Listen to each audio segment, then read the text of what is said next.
Well, what a time to be alive. If Michael D. Higgins had any hope or chance of rescuing his increasingly disastrous presidency, that kind of was kiboshed yesterday by his exceptionally stupid decision not to attend a ceremony in Northern Ireland, which would also be attended by the UK head of state, Queen Elizabeth, to commemorate the foundation of Northern Ireland. Let us remember a number of things. In accordance with the Good Friday Agreement and the referendum that was ratified in this country afterwards, the Republic of Ireland recognises Northern Ireland. So, for Higgins not to attend this ceremony is suggesting that we're rescinding that. Now, of course, there was a referendum passed a few years ago here in which we rescinded birthright citizenship, and the government and they've all said the Irish people made the wrong decision. They said it in practically so many words. These woke bully politicians have now said that they're not interested in what the Irish people said in that referendum. And besides, that referendum regarding birthright citizenship merely said that birthright citizenship or the giving of citizenship can be defined by law. Who makes the law? The Oireachtas. But in any event, subsequent to the Good Friday Agreement, the Republic of Ireland recognised Northern Ireland. But Higgins has decided not to. That's okay, because that's the way that these woke bullies tick. And they are bullies. Remember that. They're bigger bullies. They're more discriminatory. They're more bigoted than anybody that they like to malign and slander as the far right. But it's good. What's happening is good, because Higgins has declined to attend this ceremony to commemorate the 100th anniversary of the foundation of Northern Ireland. And in doing so, he has affronted the Queen. And, he was given a state visit to the United Kingdom a while ago, and they treated him, they really laid on the red carpet for him. We did a state visit with his predecessor, Macaleese, for the Queen, and we laid on the red carpet for her. So we recognise the UK state in its present boundaries, including Northern Ireland. You may find that uncomfortable. There are a lot of people out there who say they don't recognise it, but this state, the Republic of Ireland, does recognise it, right? Get over it. So we recognise Northern Ireland in its present boundaries. We have had a state visit from the UK head of state. That wouldn't have happened unless we recognised the UK's present boundaries. And then we were given a state visit. Higgins was given a state visit by the British. What he's done is a disgraceful affront. If you look at it from a proper point of view, it's a disgraceful affront. If there was any doubt about his suitability to hold office, he's now put an end to that. He's not suitable to hold office as the head of state of a country that recognises the United Kingdom. Bear that in mind. Think of it. Leave aside all the Twitter stuff. Leave aside the emotions around this. Higgins was obliged to attend that. Right? So now what's coming out, what we're seeing in today's Irish Times and elsewhere, they're going to have a job with this one. It'll succeed with them because the Irish people are too stupid otherwise. But what's now come out is that Higgins personally decided not to attend the commemoration of the foundation of Northern Ireland. Right, okay. Let's unpack this one. Let's break this one down. He personally decided in his capacity as president not to attend, right? That means he couldn't be physically forced to attend. Would that be the same way he couldn't have been physically forced to sign the vaccine passport law? You see? Now our little hobbity pal has a problem, doesn't he? This is what happens when you elect woke bullying cowards. So he's a coward. He was too cowardly to simply decline to sign the vaccine passport law. But now he's doing this virtue signalling woke stance. Well, I don't recognise I can't get that. I don't recognise Northern Ireland. But it's too late, Miggledy. That's what all those mentally ill wokies in Tenny, when they're not creeping on kids, say. Miggledy. What's he going to do? Ever heard of the Streisand Effect? The Streisand Effect is that when something awkward is out there, ignore it, get on with it, forget about it. Higgins should have just attended the ceremony. He's even forgetting in his own stupid pea brain that the Irish numbers are too stupid. If he'd have gone to the ceremony, it would have been done. the odd lefty on Twitter would have said, shouldn't have gone, etc. But he'd have gone, it would be over with.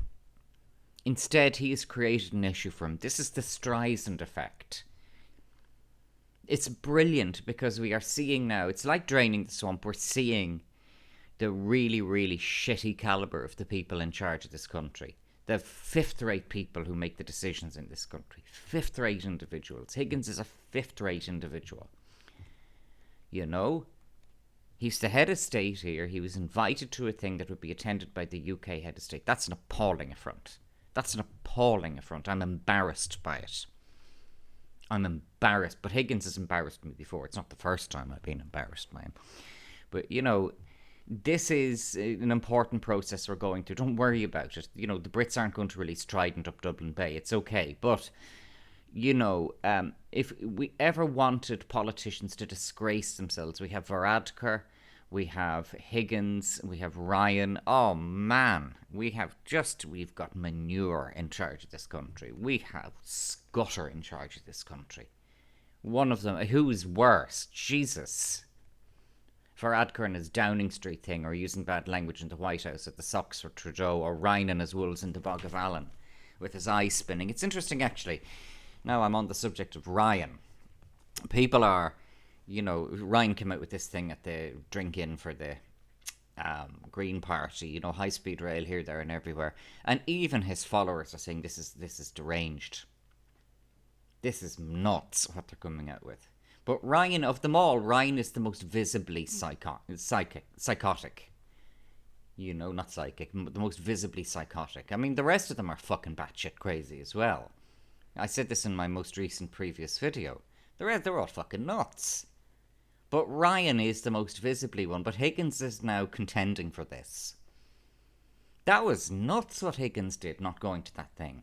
And then what you do is, if you're going to decline something like that, I was invited to a function years ago in Howth, and I simply didn't show up. And people asked me, why did you not go? And I didn't reply to them. Why do you ask? I said. One person said to me, you should have gone to that, really. I said, why's that? Well, he said, you were invited. I said, how do you know? Well, I said, how do you know I was invited?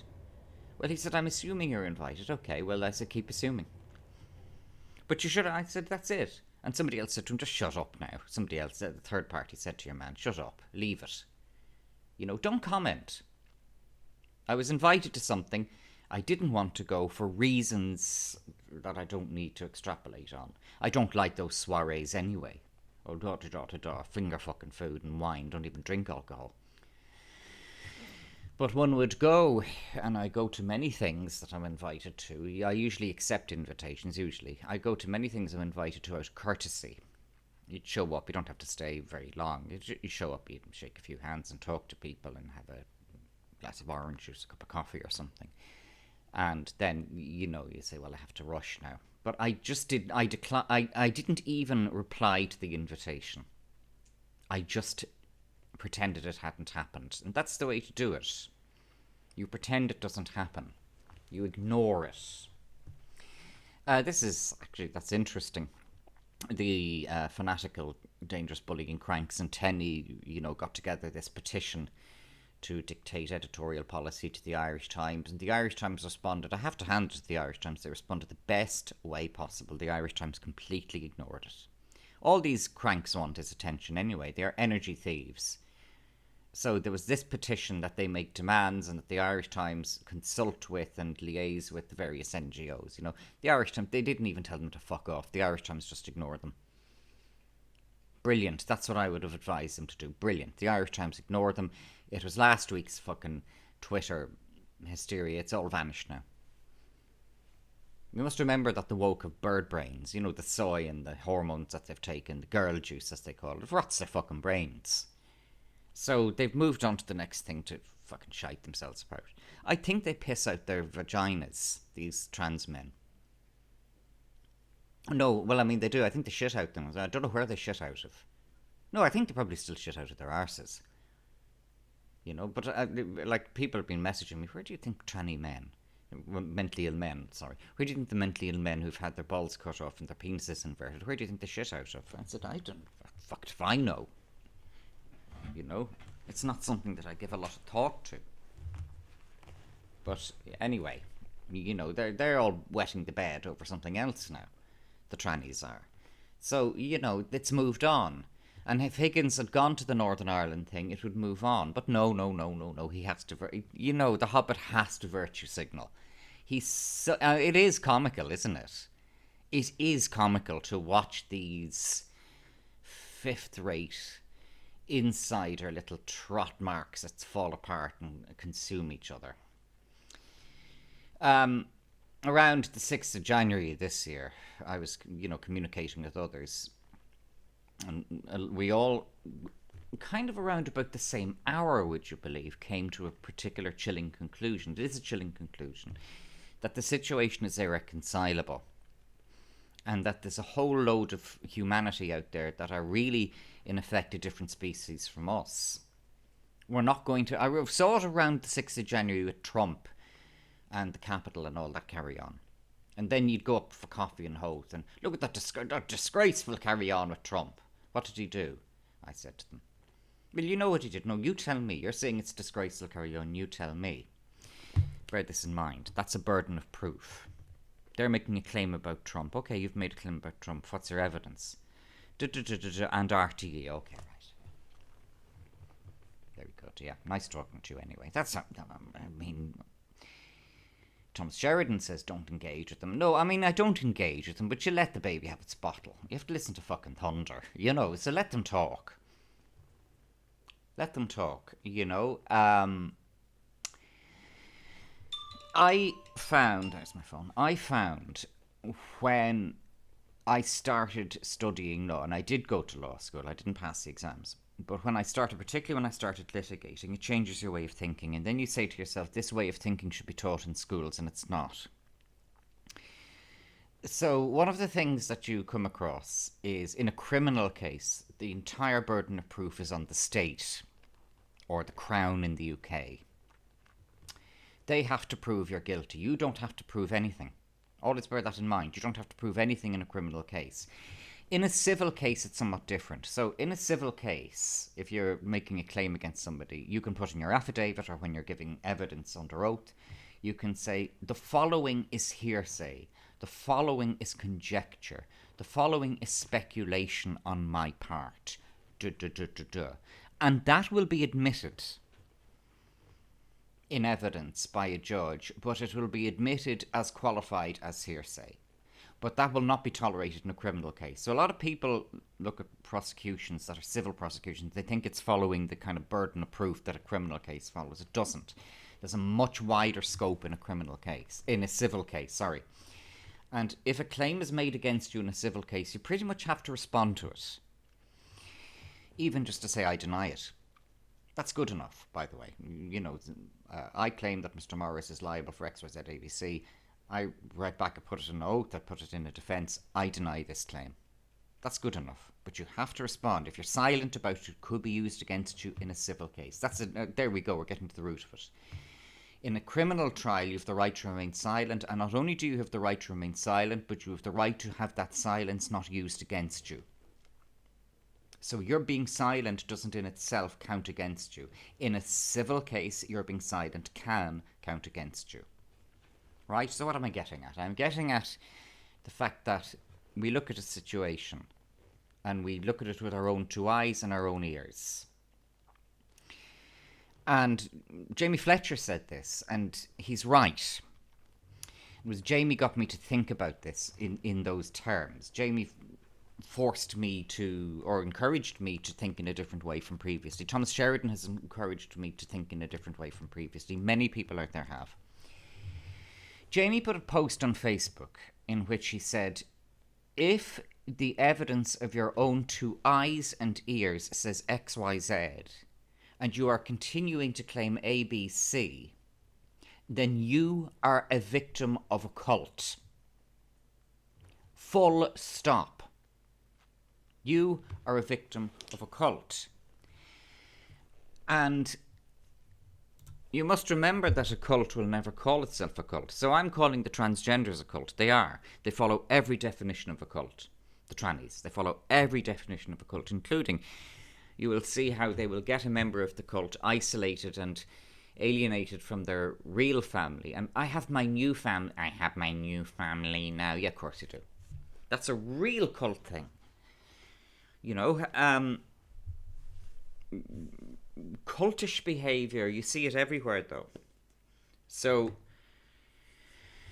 if you have to rely first of all upon what you see and what you hear. That's your primary source. What you see and what you hear. I mean, that happened to me at the age of 17. Somebody was taking the piss out of me, and just from what I saw and heard, I just said, no, that's enough now. And she knew it the moment I pulled rank. She knew it. That was a very important moment in my life. That was a step forward for me. It was very necessary. The best lessons in life aren't always learned the nice way. Wisdom is not acquired by going to a vegan dreadlocks drum banging session down in Rathdrum for a weekend. Wisdom is acquired from encountering adversity, sometimes terrible adversity, and what you learn from that and how you reflect upon the behaviour of those people and how you could maybe have responded better. Maybe not. Maybe you did the best thing possible. But if you see evidence in front of you and you are denying it and continuing to behave in a way as if that evidence had not presented itself in front of you, then you are in a cult. All right? And cults don't call themselves that. They never say, hey, look at us, we're a cult. They'll always say, oh, we're the transgender movement. Or this. One of them now today says, it's hard being a gay man. Except for the fact that I can't tweet anymore, I felt like saying it's even harder in your case being a mentally ill woman. That's the truth. There's this one, Aoife Martin. And Aoife Martin hasn't even had the hormone treatment or surgery. Not to suggest that I would consider that to be any way legitimising the position. It doesn't. But Aoife Martin just is now identifying as a woman. This is a man in a dress, right? Mentally ill man in a dress. Yeah, okay. I've named him. Aoife Martin. And Aoife Martin is one of the most fanatical members of TENI. TENI are very fanatical. We're now looking also at Belong To, which is another discredited group, having group sessions to discuss sexuality between autistic people aged between 14 and 23. Now, if they're not on a list, they should be. But this has been, the year 2021 in particular has been the year in which we've seen them all kind of really expose themselves to what they are. Just took a break there to have a shit and a cigarette in both of those orders. Anyway, let's just finish off the Higgins thing. The lefties and those ones on Twitter who are saying, oh, Leo's finished now, or that's it for Simon. It's not it for them. And I imagine Higgins will probably, it's hard to know, but Higgins will probably continue to the end of his term of office. But he has, he's not a ledge. They're all saying, oh, he's really given it to the Queen. Did he shit in her cornflakes? Also, please bear something in mind. It just occurred to me when I was sitting in the toilet there. It occurred to me that the Queen is bereaved. Now, this gets onto something else. Leaving aside the system and everything, I've never been able to shake my affection for the Queen. Personally, I mean the woman. I've always got a good vibe off her, believe it or not. She always conducts herself well. She never embarrasses herself. She's eloquent. She's articulate. She's emotionally literate with people. She started photobombing kids. There'd be kids there with phones taking selfies at events, and she comes up behind them, and this woman in her 90s comes up behind them and photobombs them, and they love it. And it shows that the Queen herself is, I think, at a personal level, quite a switched on woman. I've always respected the woman. I've always got a good vibe off the woman. Okay, we don't like the system. Right, I don't like the system, but I do respect the woman. Another thing about her, actually, she's a geek. The Queen and Prince Philip were two geeks, actually. And Philip loved infrastructure, and he would have loved the Dublin Port Tunnel. I could say more there. But Philip and she always loved kind of infrastructure and things, and they loved facts. And when the Queen when her father had died, and she had a lot of affection for her father, genuinely, and when her father died, she said, "Oh, I think we'll get the BBC to televise this." And her advisors and all the rest of them were saying, "Well, Ma'am, no." She said, "I think we'll do that. And if the Queen ever says, I think we'll do this, or will we do this, that means it's a fucking order." So that was the first British coronation that had TV cameras in, and that was at the Queen's wishes, right? And also, it was the first British coronation that had a colour film crew. There was a film made of it in colour with commentary by Laurence Olivier. And in doing that, the Queen insisted on the creation of a visual and televisual archive of her coronation. That was at her behest when she was about 25. So please don't, at a personal level, I don't disparage the Queen. I'd say that to people. Differentiate between the office and the person. And she has always conducted herself in her office impeccably. She's never let the people down. She's never behaved like an arse. She's never embarrassed herself. Not once. Not once has she embarrassed herself in office between the age of 25 and she's about 96 now. You know? They're lucky to have somebody with such genuine kind of common sense, really. That's how I would describe the Queen. Oodles of common sense. You know? And they're lucky, the Brits are lucky to have somebody who behaves themselves properly, because we sure don't. We sure don't. So this is a bereaved woman. This is a new widow. And she didn't need this shit. Let's put it personal here. She didn't need this shit from Higgins. And she treated him at a personal level. You look at his state visit to the UK, and she treated him extremely well. She was friendly to him. She was very respectful to Higgins when he went on the state visit to Britain. She treated him extremely well personally. It wasn't just a state visit like the Ceausescu's. The Ceausescu's. They stole all the cutlery in Buckingham Palace. And after the Ceausescu's were executed, the Brits said, "Could we have all our stuff back, please?" All the knives and forks that this pair of fucking scumbags had robbed when they were in London. You know, the Queen endured, and she described it actually. I think she or the palace said she endured a visit from the Ceausescu's. That was not the case with Higgins. She and the Brits treated Higgins well. They were friendly to Higgins. They were very respectful to them, and this is how he responds. Well, he's a disgrace. Frankly, he's a disgrace. This is the Thomas Sheridan thing. When you do ill to somebody who has not wished ill upon you, you watch what happens. Oh yeah, it's going to be good for Higgins. Bilbo Baggins is now going down the fucking mine here, isn't he? Huh? Miggledy, oh, Miggledy's a ledge. He gave it to the woman. No, he didn't. All that he's done is demean his office. Right? Do you want to be clear about that, you crowd of fucking idiots? A Galway LGBT bullshit belong to, while you're all noncing on kids. You're all tweeting about, "Oh, Miggledy's alleged." No, he's not. He's just demeaned his office, you fucking idiots. You fucking morons. One of the things that actually has struck me about English people, when they're not calling us Southern Ireland, one of the things that has struck me about English people is that they do not see a problem with a person from the Republic of Ireland expressing regard for their Queen. And the Queen, and I want to add this, still enjoys an awful lot of loyalty and support in Britain. Even if you're, say, pro-Welsh independence or pro-Scottish independence, there's a lot, even among a lot of those people, there's still a high degree of personal affection for the Queen. And when I talk to English people and I tell them, at a personal level, I respect the Queen well. I think she's a good person. I think, she conducts herself well and all that. They do not see that as me relinquishing or compromising my status as a citizen of a republic. I am a Republican. I believe in a Republican system. I do not believe in a monarchy. I do not believe in hereditary privilege. I do not believe that the Crown and the Prince of Wales, the first in line to the Crown, should enjoy the constitutional privileges that they do in the United Kingdom. And they enjoy them, by the way, in Australia, New Zealand and Canada as well. They're not telling you that. But that system is wrong. And English people are able to accept that that is my position and that I have not compromised that, while simultaneously being respectful of their Queen. They don't see a contradiction. It's only the trots, all the Lacala ones, and all these, soy boy drug addicts in Ranelagh. They're the one. Oh yeah, royalist, yeah. Miggledy really gave it to the Queen, didn't he? No, he didn't. You fucking idiots. No, he didn't.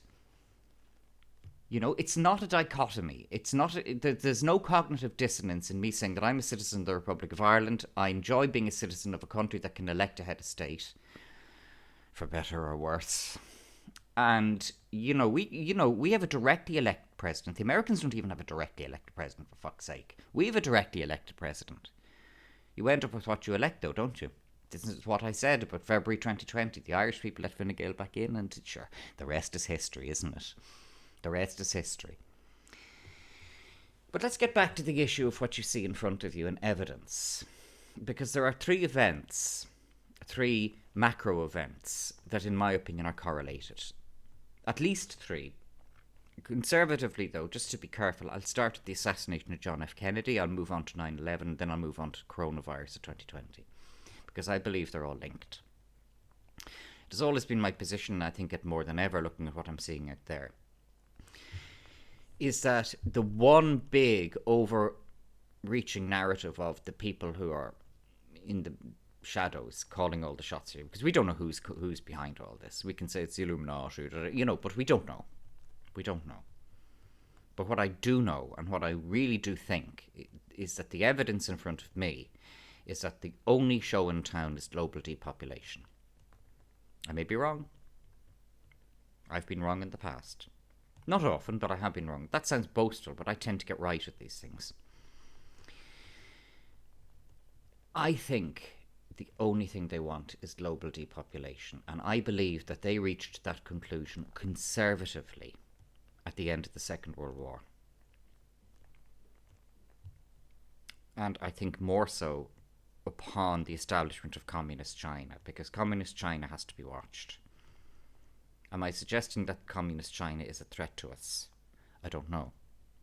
Do I see any evidence that Communist China is a threat to us? No. Oh, but they're doing Hawaii and no. If there's a wolf at the door, the problem isn't the wolf. The problem is the person who lets them in, right?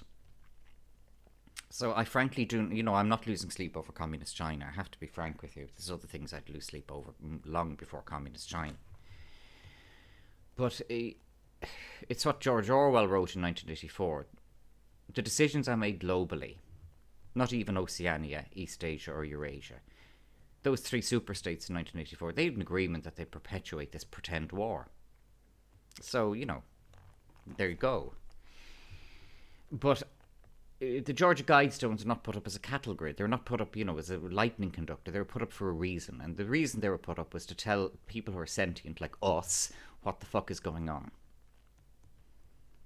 So if you add all of these things together, David Icke talks about joining the dots. So I'm by no means an unconditional apologist of David Icke. But there's another thing David Icke says. David Icke says, one, people will be inclined to say, oh, but they would never do something like that. They would do something like that, right? Okay, oh no, that's far too low for them to go. No, they do that shit. They've done it before. You don't know about it because, Archie, you're too busy talking about climate change and racism, but they've done it before. And two, and David Icke is absolutely on the money with this thing, they don't work in days, months, years. They don't even work in decades. Right? And he is right about that. This takes us to 2020 and 2021. What we're seeing unfold now they didn't pull it out of their ass in January 2020. I would go further, I'd say they might well have pulled it out of their ass in January 1920. Am I exaggerating? No, that would be consistent with David Icke's position. Because the notion of the world being overpopulated, that's been with us since the Victorian times. Look back, it has been.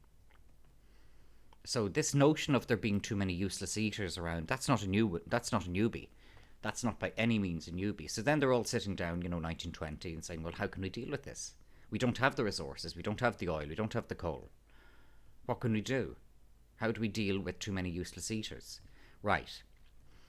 you want to do something, you want to do a project, whether it's at a macro or micro level, you don't just barge in there like a bull in a china. Well, you do if you're a psychopath, but if you're not a psychopath, you say, well, how am I going to work this one out? What am I going to do here in the long term? And these projects, even at a macro level, they can take 5, 6, 7, 8, 9, 10 years to materialize. You don't know how it's going to materialize. You aren't even fully sentient to yourself necessarily, or what you're doing, or what your plan is, but you do it anyway. So this is what's happening. And let's get back now to those three events: the assassination of John F. Kennedy, 9/11, and what's happening now. What all of these things have in common is that the evidence in front of our eyes does not match what we're being told officially. Do you need to go any further with that? No. Do you need to go into the grassy knoll shit? No, you don't. It's better not to. But if we take the assassination of John F. Kennedy, the official line on how he was killed does not match up simply with the shape that the bullet took when it hit him. We don't need to go further than that. All we need to do then is say, hang on, I'm now sceptical.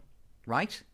So when you're dealing with evidence in court, that first point at which you say the evidence doesn't match the narrative, you don't really need to dig further than that. And it's better not to, because all you do is end up going into tinfoil hatland and the lizards, Now let's take it for, okay, so there's Kennedy, right? The trajectory of the bullet that killed Kennedy has to have operated differently from what the establishment then told us afterwards. And by the way, it's still their position. Okay, let's move forward now. We're now at 9/11. 2 planes hit these 2 buildings. These buildings are made of steel primarily, right? The 2 planes hit the buildings. Then the 2 buildings, within an hour or so, they fold in front of us. And a bit later in the evening, another building folds. Have you ever seen in Britain where they would have big chimneys, Fred Dibda and stuff, and where they would have tower blocks, where they do a controlled demolition? So it's 5, 4, 3, 2, 1, and you watch the tower block just go boing, like that. That's exactly what happened with the World Trade Center. Exactly. So I think, on a balance of probability, what happened with the World Trade Center resembled, just on the face of it, the 2 Twin Towers and then the Building 7, WTC 7. They were too neat in their implosion. Right? That's the first thing. Secondly, a plane hits those 2 buildings and suddenly, an hour later they fold down like that. That's not what happens. They were strong buildings. Okay, they were made of steel. Okay, they would shake in the wind and that kind of thing. But they weren't physically unsound buildings. And if a plane hit it, it would go on fire. It would be like Grenfell Tower, wouldn't it? Did Grenfell Tower suddenly go when it went on fire? No, it didn't. It burnt, and it was terrible what happened in Grenfell Tower. I don't believe, by the way, there was anything more to Grenfell Tower than the fact that it was just a shoddily built building because of neoliberal corner cutting.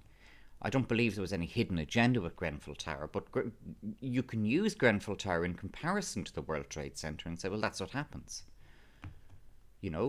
So Grenfell Tower went on fire. It didn't suddenly an hour later implode in itself.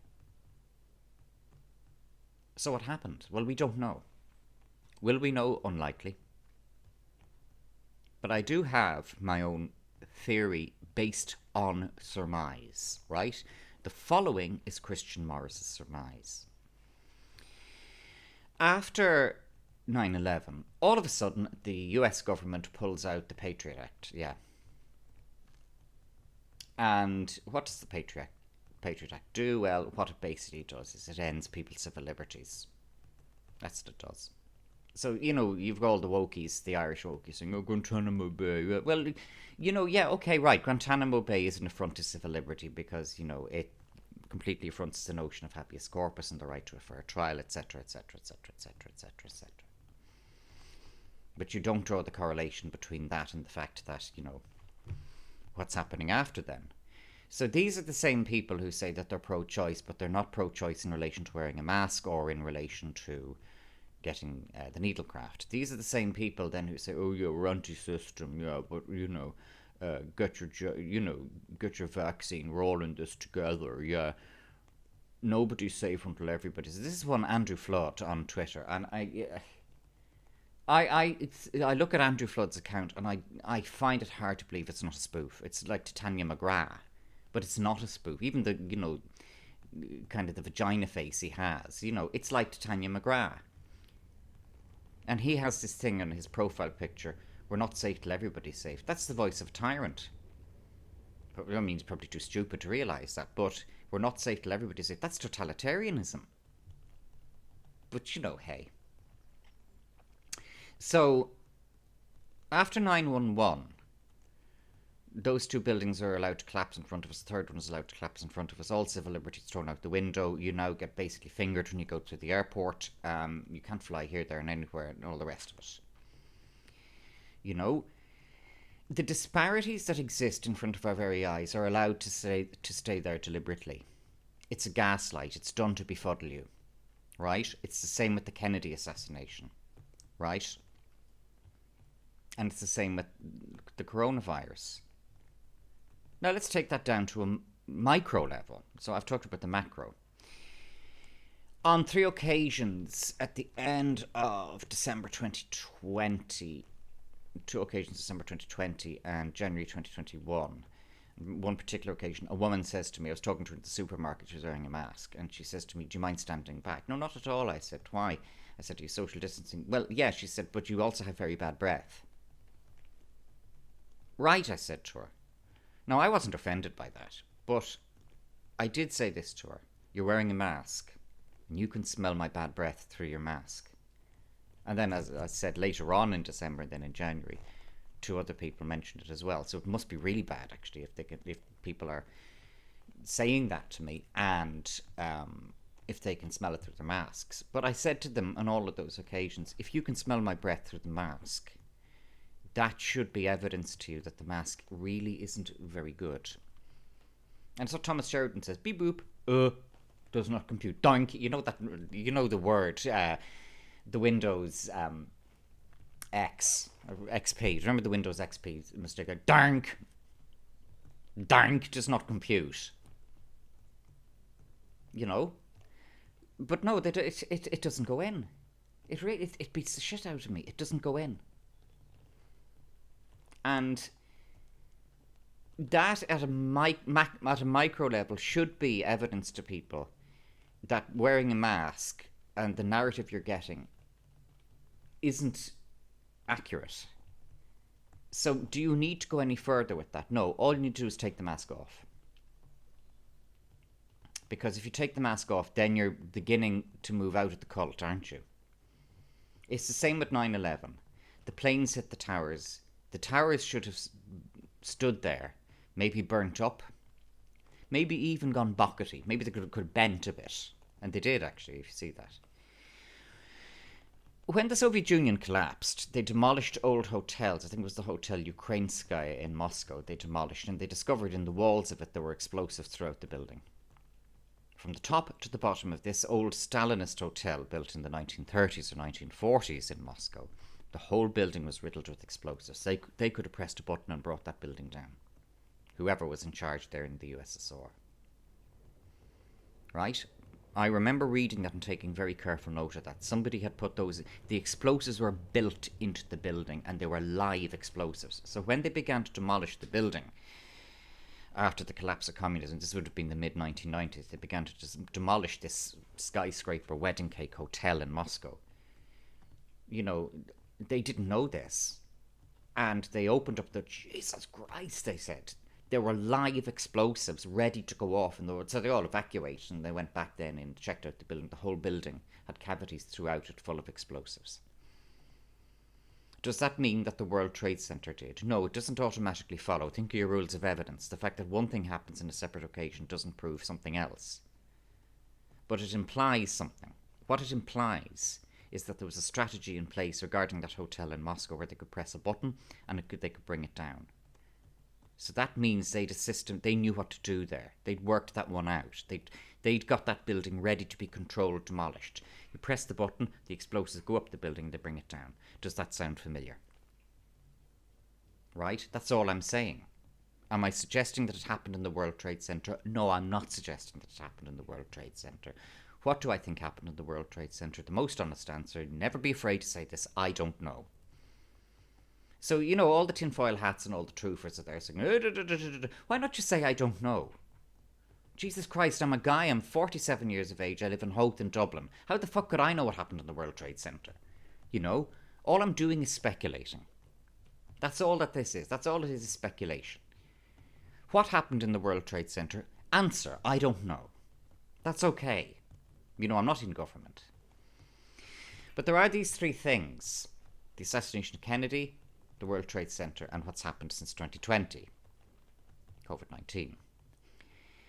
I believe they're all linked. And I believe, and this is my own speculation, that the agenda, while there are many other agendas, such as paedophilia and all that kind of thing, but the primary agenda, the overreaching narrative, is global population cull. I'm seeing that from other sources that I don't need to extrapolate in this particular talk. But I'm seeing that. Right? And part of that also then, right, well, how are we going to get people around this? Oh yeah, we'll create some big event in the year 2001. And what we'll do then is we'll create a gradual 20-year trajectory of absolutely attacking people's civil liberties, giving them misinformation into their faces, shock doctrine, if you like. And then in 2020, we'll bring out the big one. We'll use the Chinese to help us. We'll bring out the big one in 2020. And we'll continue that strategy of having blatant contradictions in front of people, the masks, all this kind of thing. Even in RTE, Slapper's Ball, where they broke all the rules and nothing happened. Varadkar and all this bullshit. Don't imagine, though, that anybody in RTE is part of this narrative. They're not. I know how it works. Even at a micro level, you look at litigation regarding planning, and there are all these people going around talking about what's happening. Look, it's your name on the court papers. If it's not on the court papers, shut the fuck up and sit down. You can't sit at our table. Right? And what's going on with big business and litigation? They don't talk to you about it. It doesn't even get in the papers. The serious shit, it doesn't get in the papers, guys. Okay, so it's the same thing here. Nobody in Ireland is part of this agenda. They're suckers. Higgins, Varadkar, Ryan, Martin, Donnelly, Harris. They're suckers. Look at Bertie Ahern. He got the fuck out of it. Go figure. Go figure. Tony Blair, he actually got the fuck... Okay, I know what Blair's like, but he got out of it. What do I mean by that? I mean they're not active politicians. Theresa May. Theresa May is gone. So, go figure who is being left holding the baby here. Because just what I'm looking at now, more than ever, even from over the past 24 hours, what I'm seeing is that they have only one plan here. They have only one plan here. We know what it is. It's to get rid of the useless eaters. That's the plan. I don't want to be alarmist, I suppose. But if you wanted to pull off shit like that, well, how do you do it? It's a combination of doing it right in people's faces and also gaslighting them and being disingenuous. And you do it over many, many years, such as 20 years, right? And you confuse them for 20 years. You throw all class of bullshit at them for 20 years. You even have blatantly contradictory evidence in front of them, like the Twin Towers, for 20 years. And then you say, right, let's go for it now in 2020. That's my own theory. And what am I basing it on? I'm basing it on my knowledge of how psychopaths work and also my knowledge of how you manipulate people. As I said, if the evidence in front of you says X, Y, Z, and what you're being told is ABC, and you're continuing to believe ABC, then you are in a cult. Right? And it's at a macro and a micro level. The macro level is, as already explained, and the micro level is when I meet people in the shops, and they say you've got really bad breath, and I say you can smell it through your mask. How good is your mask?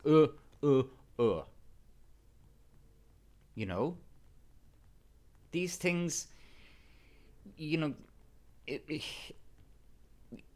a victim of a cult if you're not even attempting to add these things up. If you're willfully ignoring what's in front of you, then you're the victim of a cult.